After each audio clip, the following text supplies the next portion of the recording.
Shalom, jemaat Tuhan. Puji Tuhan, kita sudah diberkati oleh pujian dan penyembahan. Dan saya percaya kita saat ini siap untuk diberkati dengan kebenaran firman Tuhan. Sebelumnya, mari kita bersatu dalam doa. Bapa di sorga, di dalam nama Tuhan Yesus, kami bersyukur dan berterima kasih karena kami bisa dipertemukan walaupun secara online di ibadah minggu tanggal 25 Oktober 2020 ini. Kami sungguh bersuka cita karena kami masih bisa memuliakan nama Tuhan. Kami juga pasti sebentar akan diberkati oleh kebenaran firman Tuhan. Lawat kami semua Tuhan, dimanapun kami berada, termasuk jemaat Tuhan yang menyaksikan khotbah secara online pada minggu pagi hari ini. Biarlah yang lemah dikuatkan, yang susah dihiburkan, yang berbeban berat diberikan kelegaan, yang mengalami rasa takut, khawatir diyakinkan oleh kuat kuasa firman-Mu. Bahkan bila ada yang mengalami sakit tertentu, Tuhan kami percaya kuasa-Mu tidak melihat jarak dan tempat. Bilur-bilur-Mu menjamah, setiap jemaat Tuhan yang sakit dipulihkan, sembuh sama sekali. Terima kasih Tuhan, ini hamba-Mu yang sederhana. Biarlah hamba-Mu sepenuhnya bergantung kepada Roh Kudus, pribadi yang tak terbatas dan berkuasa. Dalam nama Yesus kami berdoa dan mengucap syukur. Haleluya. Amin. Jemaat yang dikasihi oleh Tuhan Yesus Kristus, sesuai dengan poster WA yang ada di grup keluarga Cemerlang, maka firman Tuhan pada pagi hari ini kita akan belajar bersama-sama sesuatu yang indah dari 1 Korintus pasal 16 ayat 13 sampai 14. 1 Korintus pasal 16 ayat 13 sampai 14. Demikianlah firman Tuhan. Berjaga-jagalah, berdirilah dengan teguh dalam iman. Bersikaplah sebagai laki-laki dan tetap kuat. Lakukan segala pekerjaanmu dalam kasih. Sekali lagi, berjaga-jagalah, berdirilah dengan teguh dalam iman, bersikaplah sebagai laki-laki dan tetap kuat, lakukanlah segala pekerjaanmu dalam kasih. Saudara, tema firman Tuhan pada minggu pagi hari ini adalah senjata ampuh lumpuhkan musuh. Sekali lagi, senjata ampuh lumpuhkan musuh. Menarik sekali karena 1 Korintus pasal 16 ini, ya, bahkan secara keseluruhan, ya, ini merupakan pesan daripada Rasul Paulus kepada jemaat Tuhan di Korintus, ya, supaya jemaat Tuhan di Korintus berjaga-jaga. Berjaga-jaga. Kata berjaga-jaga di dalam Alkitab selalu berpadanan dengan kata berdoa. Berjaga-jaga dan berdoalah. Atau mungkin dibalik, berdoalah dan berjaga-jagalah. Atau berjaga-jagalah di dalam doamu. Ketika kita meresponi pesan Rasul Paulus ini, maka itu akan punya dampak yang luar biasa. Ya, untuk apa? Membuat kita bisa berdiri dengan teguh di dalam iman. Itu yang pertama. Membuat kita bisa bersikap sebagai laki-laki dan tetap kuat. Dan yang ketiga, kita bisa melakukan segala pekerjaan kita di dalam kasih. Tentunya kasih Kristus, bukan kasih kita. Nah, penting sekali kita memahami tentang arti berjaga-jaga. Ini semua dalam konteks yang seolah-olah dibuat seperti di medan peperangan. Jadi menggunakan metafora atau dikiaskan sebagai seorang panglima perang atau komandan yang memberikan perintah, instruksi, dan juga komando kepada bawahannya untuk bersiap-siap menghadapi pertempuran. Dan pesannya tegas, makanya menggunakan kata seru, ya. Berjaga-jagalah, tanda seru. Berdirilah dengan teguh dalam iman, tanda seru. Bersikaplah sebagai laki-laki, tanda seru. Dan tetap kuat, tanda seru. Lakukanlah segala pekerjaanmu dalam kasih, tanda seru. Sebelum kita masuk dengan kata berjaga-jagalah, tentu seseorang bisa berjaga-jaga kalau dia terjaga terlebih dahulu. Ya, tidak mungkin dia bisa berjaga-jaga, ya, berjaga-jaga di rumahnya, berjaga-jaga di kantornya, berjaga-jaga terhadap harta miliknya kalau dia tidak sedang dalam keadaan terjaga. Nah, kita bersyukur ketika kita punya kesadaran dan kesungguhan, percaya dalam hati bahwa Yesus Kristus adalah satu-satunya juru selamat, Tuhan dan penebus hidup kita dari dosa. Dia segalanya dalam hidup kita. Dia adalah perantara dan pendamai kita kepada Allah Bapa. Maka yang terjadi adalah disitulah kita mengalami yang namanya lahir baru. Kita mengalami yang disebut dengan dilahirkan kembali. Selama ini ketika kita masih ada dalam dosa, akibat dosa manusia yang pertama dari sejak Adam dan Hawa, maka hubungan manusia dengan Tuhan betul-betul terputus. Manusia hanya bisa berhubungan dengan Tuhan lewat rohnya. Firman Tuhan berkata, maka kita menyembah Tuhan, sembahlah Dia di dalam roh dan kebenaran. Adam dan Hawa bisa mempermuliakan Tuhan di Taman Eden karena rohnya masih hidup. Tapi ketika jatuh dalam dosa, maka rohnya mati. Dan generasi penerusnya, anak, cucu, cicit, keturunannya, rohnya juga mati. Sampai kita dengan kesadaran dan kesungguhan mengenal kasih karunia. Kita percaya karya pengorbanan Yesus di salib dan kebangkitannya.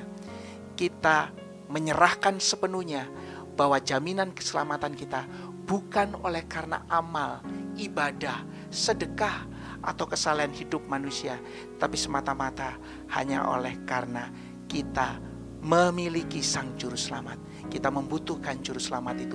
Disitulah yang kita tadi hidup cuma memiliki tubuh dan jiwa. Maka kemudian Tuhan menghidupkan roh kita. Tuhan membangunkan roh kita, membuat kita terjaga. Sekali lagi terjaga. Jadi itu murni inisiatif Allah di dalam pribadi Yesus Kristus. Itu adalah karya semata-mata Allah tanpa andil sedikit pun dari manusia. Itu hanya oleh karena anugerah. Amin. Wow, luar biasa. Nah, saudara yang dikasihi Tuhan, ketika kita percaya, maka Roh Kudus, berkat terbesar, pribadi yang ajaib ini diberikan kepada setiap orang yang sudah terjaga, ya, orang yang percaya tadi. Sekarang saatnya Roh Kudus akan mengajak kita untuk bermitra dengannya, untuk berpartner dengannya, bekerja sama dengannya, untuk menjalankan misi kerajaan sorga di bumi ini. Baik sebagai orang percaya, entahkah itu individu, tetapi khususnya sebagai tubuh Kristus, gereja Tuhan di muka bumi ini. Saudara yang dikasihi Tuhan, itulah sekarang kita masuk, berjaga-jagalah. Tadi saya sudah sampaikan, padanan dari kata berjaga-jaga adalah berdoalah. Tentu doa yang Tuhan inginkan adalah doa yang sesuai firman Tuhan. Doa yang selaras dengan isi hati Tuhan. Doa yang tentu tidak bertentangan dengan Alkitab. Nah saudara, doa ini adalah senjata ampuh kita. Doa yang sesuai firman ini adalah senjata yang mematikan untuk melumpuhkan musuh. Siapa musuh kita? Musuh kita iblis. Iblis sudah dikalahkan sepenuhnya oleh Tuhan Yesus di atas kayu salib. Lewat kebangkitan Yesus dari kematian, maka iblis tidak punya kuasa lagi. Ya. Tetapi iblis masih diberi kesempatan merajalela di dunia ini sampai tiba hari penghukuman nanti. Saudara yang dikasihi Tuhan, maka kesempatan ini dipergunakan oleh iblis. Dia sudah tidak berkuasa lagi, ya, kepada orang percaya. Dia mungkin masih bisa berkuasa kepada orang-orang tidak percaya, tapi dia sudah tidak berkuasa lagi kepada orang yang percaya oleh pengorbanan dan curahan darah Tuhan kita Yesus Kristus. Tetapi dia masih punya yang namanya tipu daya. Nah, dia mau menggunakan segala tipu dayanya ini untuk membuat jemaat di Korintus, untuk membuat jemaat Tuhan di muka bumi ini, orang percaya termasuk kita, untuk bisa terpedaya olehnya. Apa saja tipu daya iblis ini yang membuat kita tidak bisa lagi berdiri teguh dalam iman. Kita tidak bisa lagi bersikap sebagai laki-laki dan tetap kuat. Kita tidak bisa lagi melakukan segala pekerjaan Tuhan dalam kasih Kristus. Apa saja? ya. Bapak Ibu Saudara, jangan terganggu kalau ini menggunakan kata bersikaplah sebagai laki-laki, ya. Karena memang konteksnya ini dibuat seperti ya kedua belah pihak yang jahat dan yang baik untuk siap bertempur. Dan kita ada di pihak Tuhan sebagai komandan kita, sebagai panglima perang kita. Dan kita sebagai bawahan, sebagai tentara Allah, itu yang maksud saya, Laskar Kristus. Jadi kata pria di sini merujuk bahwa kita tentara Allah, Laskar Kristus. Ya, entahkah kita wanita, entahkah kita anak-anak. Terus kemudian kenapa kok menggunakan kata laki-laki? Ya, karena peperangan dari zaman dulu khususnya sampai bahkan zaman sekarang, apalagi kalau peperangan terbuka dan langsung secara fisik, itu tidak melibatkan wanita dan anak-anak. Biasanya itu menjadi tugas khusus para pria dewasa. Wanita dan anak-anak justru adalah pribadi-pribadi yang mesti dilindungi. Jadi kalau menggunakan kata pria ini atau laki-laki di sini bukan sebagai bentuk diskriminasi terhadap wanita, tapi ini sebagai satu pesan Tuhan bahwa kita tubuh Kristus adalah tentara Allah. Kita adalah Laskar Kristus. Amin. Puji Tuhan. Wow, luar biasa. Saudara yang dikasihi oleh Tuhan, ya, kita akan masuk, ya, apa saja tipu daya iblis, ya. Tipu daya iblis yang membuat sekali lagi, ya, kita tidak bisa berdiri teguh dalam iman, bersikap sebagai laki-laki dan tetap kuat, dan akhirnya tidak bisa melakukan segala pekerjaan Tuhan di dalam kasih, bukan kasih manusia yang naik turun atau fluktuatif, tetapi kasih Kristus, ya. Kasih yang luar biasa, kekal dan yang sempurna itu. Kita bisa memiliki kasih itu tentu dengan mengandalkan Roh Kudus dan tahu, ya, siasat atau tipu daya iblis. Ketika kita menggunakan senjata doa kita, tipu daya iblis yang pertama, kalau doa tidak sesuai firman Tuhan, wah, doa yang tidak sesuai firman Tuhan, kita tahu, ya, doa harus sesuai firman Tuhan, ya. Ketika kita membaca firman Tuhan lewat Alkitab, ketika kita mendengarkan firman Tuhan lewat khotbah seperti saudara mendengarkan khotbah online saat ini, ketika saudara mungkin mempelajarinya di rumah, ketika mungkin saudara merenungkannya untuk direfleksikan dalam kehidupan sehari-hari yang saudara hadapi di dunia ini, ya, dan ketika saudara mendoakannya, saudara mengucapkan firman Tuhan itu, memperkatakannya, itulah doa yang sesuai firman. Amin. Ketika saudara doa menyembah, ketika saudara doa mohon ampun, ketika saudara doa untuk orang-orang di sekitar saudara, sekeliling saudara, kerabat, kenalan, sahabat, gereja-gereja Tuhan, saudara seiman, untuk bangsa dan negara, pemerintah, saudara berdoa untuk banyak hal, banyak orang termasuk yang tidak percaya. Itu adalah doa untuk orang di sekitar kita. Tapi juga ada doa, ya, yang menengok ke belakang. Artinya karya ajaib Tuhan yang nyata, yang sudah kita alami, dan kita menaikkan ucapan syukur kita. Doa ini semua adalah doa yang sesuai firman Tuhan. Doa yang tidak boleh bertentangan dengan Alkitab. Doa yang mesti berpusat kepada Yesus Kristus sebagai satu-satunya perantara kita kepada Allah Bapa. Dia satu-satunya jawaban yang membuat Allah Bapa berkenan atas doa kita dan siap menjawab sesuai dengan waktu dan caranya. Amin. Ya, doa lagi yang lebih baik tidak harus memang terikat dengan sikap tubuh tertentu, tidak harus terikat dengan waktu tertentu atau tempat tertentu, ya. Itu perlu di gereja, perlu, ya, kita berdoa, mungkin di dalam persekutuan satu rumah kita perlu, mungkin juga di rumah membangun mesbah keluarga atau doa pribadi di kamar itu perlu, ya, dengan sikap tubuh tertentu juga perlu, ya. Tetapi kita lebih banyak waktu dalam 24 jam setiap hari menghabiskan waktu di tempat di luar rumah. Mungkin ketika kita bekerja, ketika kita di sekolah, ya, waktunya bisa kapan saja, tempatnya bisa di mana saja, sikap tubuhnya juga bisa seperti apa saja, tetapi tetaplah punya kontak dengan Tuhan. Tetaplah punya ingatan akan firman-Nya. perkatakan firman-Nya.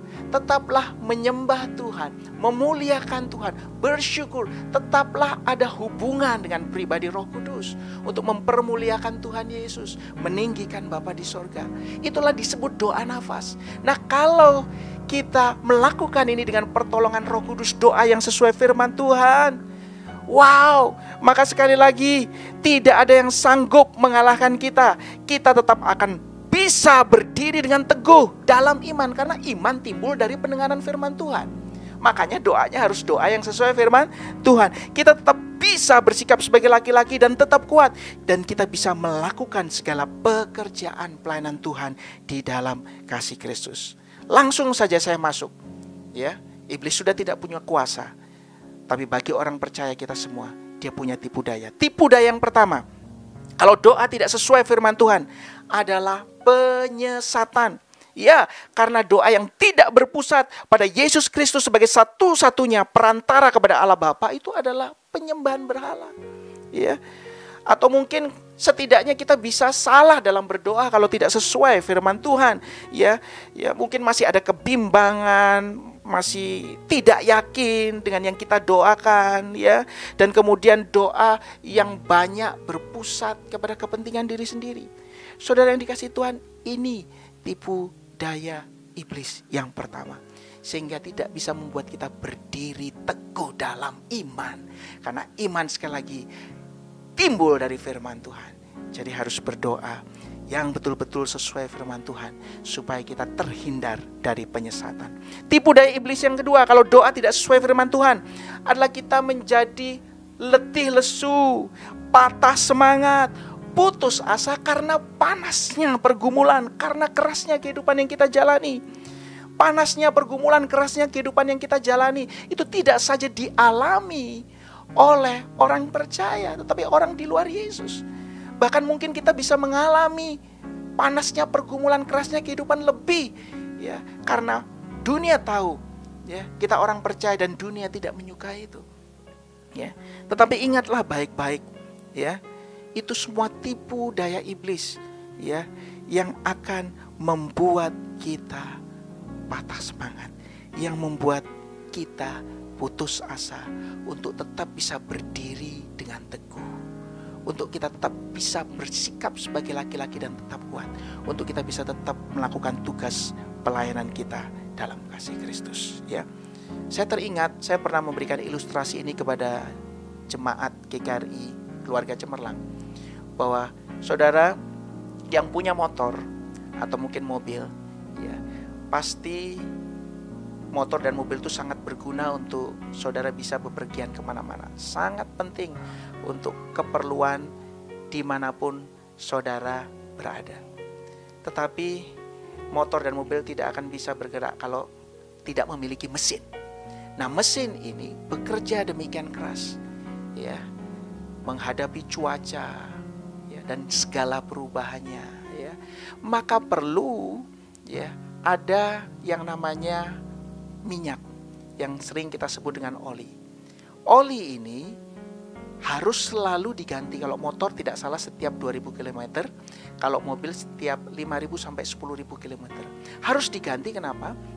Karena kalau sampai oli yang lama itu cair, maka yang terjadi adalah mesin ini akan cepat panas, ya, dan komponen-komponen mesin yang ada di dalamnya itu bisa berbenturan dengan keras karena viskositas atau kekentalannya hilang, sudah cair, dan akhirnya bisa mesin rusak, turun mesin.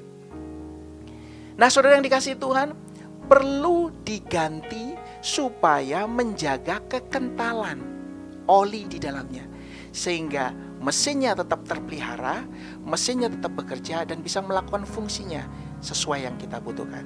Saudara yang dikasihi Tuhan, mesin rohani kita juga butuh oli.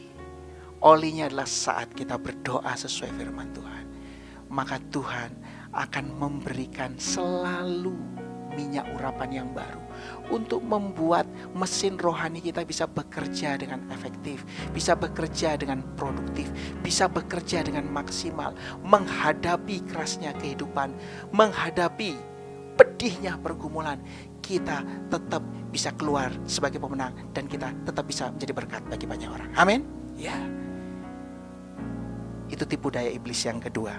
Tipu daya iblis yang ketiga, kalau doa tidak sesuai firman Tuhan adalah akan disusupi oleh yang namanya kekhawatiran, ketakutan, ya, kebencian, dan kepahitan hati. Wow, ini berbahaya, saudara. Berbahaya sekali.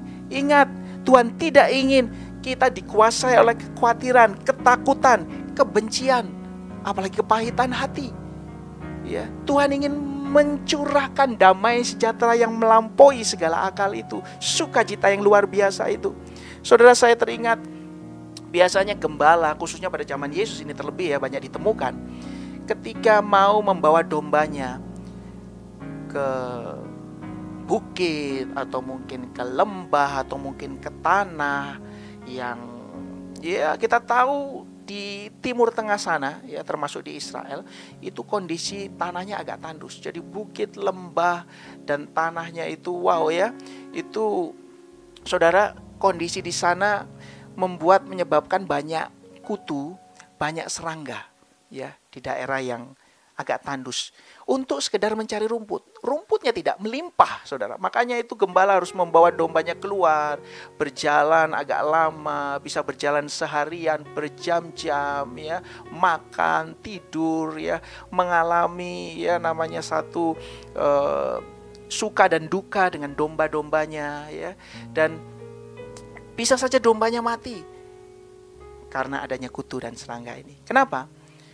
Karena kutu dan serangga ini suka menyusup ke bulu domba dan kemudian lama-lama mendekati bagian kepala domba dan akhirnya bisa masuk ke liang telinga dari si domba, dan itu menimbulkan sakit yang luar biasa, bahkan bisa menyebabkan kematian bagi banyak domba hanya oleh karena kutu dan serangga ini. Oleh karena itu, kalau misalnya gembala ingin membawa dombanya ini jauh ya dari kandangnya untuk mencari rumput, selalu diolesi kepalanya dengan banyak minyak urapan atau minyak zaitun. Supaya apa? Supaya minyak ini mengalir sampai ke tubuh. Semua bulu-bulu domba ini kena minyak ini, sehingga apa? Serangga dan kutu tidak bisa menempel di bulu domba, apalagi mendekati kepala dan masuk ke liang telinga. Saudara yang dikasihi oleh Tuhan, ini yang saya sebut tadi.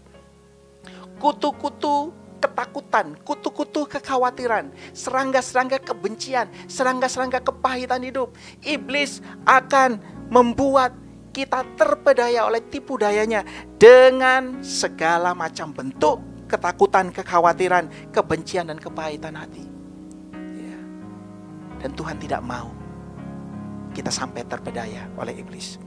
Tipu daya iblis yang keempat, kalau doa tidak sesuai firman Tuhan, adalah kita bisa terjerumus dalam keinginan daging, dalam keangkuhan hidup, dan juga keinginan mata. Kenapa saya sebut tiga ini? Karena memang tiga ini ada di Alkitab, ya, keinginan daging, keangkuhan hidup, dan keinginan mata. Saudara ingat ketika Tuhan Yesus dicobai oleh iblis di padang gurun. Setelah Tuhan Yesus dibaptis oleh Yohanes Pembaptis, Roh Kudus membawa dia di padang gurun dan berpuasa di sana. Setelah berpuasa, ya, Tuhan Yesus dalam keadaan yang lapar luar biasa, iblis memberikan 3 cobaan. Yang pertama, rubah batu menjadi roti. Ini adalah cobaan yang bersifat hedonisme, ya, untuk memuaskan keinginan daging. Dan Tuhan Yesus berhasil lolos dengan firman Tuhan yang luar biasa, sekalipun iblis menggunakan firman Tuhan juga. Cobaan yang kedua, ketika Tuhan Yesus dibawa ke bubungan bait Allah, ya, di Yerusalem, dan kemudian diminta untuk menjatuhkan diri sampai ke bawah.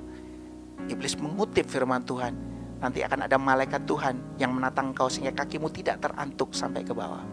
Yesus berhasil lolos dari cobaan yang kedua. Ini adalah cobaan yang bersifat egoisme, keangkuhan hidup. Kemudian yang ketiga adalah Tuhan Yesus dibawa ke dataran tinggi dan kemudian diperlihatkan kemegahan dunia ini dan segala kerajaan yang luar biasa. Dan iblis berkata, kalau engkau sujud menyembah aku, itu semua akan menjadi milikmu. Yesus berhasil lolos dari cobaan ini. Ini adalah cobaan yang bersifat materialisme, cobaan yang memancing keinginan mata. Saudara yang dikasihi Tuhan, ini tipu daya iblis yang keempat. Kalau doa tidak sesuai firman Tuhan, maka kita bisa terjerumus dalam keinginan daging, keangkuhan hidup, dan keinginan mata. Wow, saudara, Tuhan tidak mau itu terjadi di dalam kehidupan kita. Oleh karena itu, tetaplah berdoa. Gunakan senjata ampuh ini. Dalam situasi pandemi seperti ini, gunakan senjata ampuh ini. Kita sudah punya senjata yang luar biasa.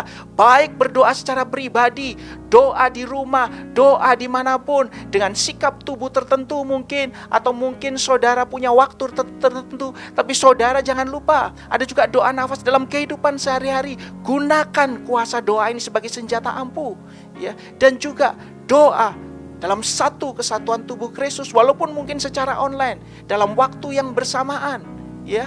Wow, itu punya kuasa yang luar biasa. Setiap hari jam 12 berdoa sepakat. Itu kita sedang menggunakan senjata ampuh kita. Kita punya senjata ampuh, tapi jangan sampai kita tidak mempergunakannya. Sayang sekali. Itulah senjata yang sanggup melumpuhkan musuh. Siapa? Iblis. Kita akan lolos dan keluar sebagai pemenang dari 4 tipu dayanya. Iblis tidak punya kuasa, dan 4 tipu dayanya juga tidak berlaku dalam kehidupan kita. Haleluya. Membuat kita bisa berdiri dengan teguh di dalam iman, membuat kita bisa bersikap sebagai laki-laki dan tetap kuat, membuat kita bisa melakukan segala pekerjaan Tuhan, entah itu pelayanan, penginjilan, dengan kasih Kristus. Wow, saya semangat sekali, ya, ketika nanti situasi pandemi ini berlalu, ya, dan kita bisa berkumpul secara tatap muka untuk beribadah dan berdoa secara fisik bersama-sama.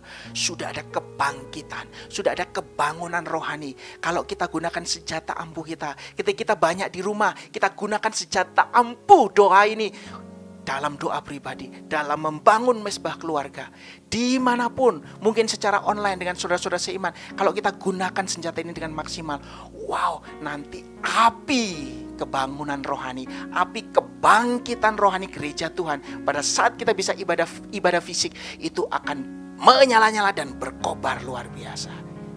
Tuhan akan pakai situasi ini untuk mendatangkan kebaikan. Iblis akan pakai untuk menghancurkan gereja Tuhan, tapi Tuhan bisa rubah untuk mendatangkan kebaikan, asal kita gunakan senjata ampuh kita ini. Ada amin?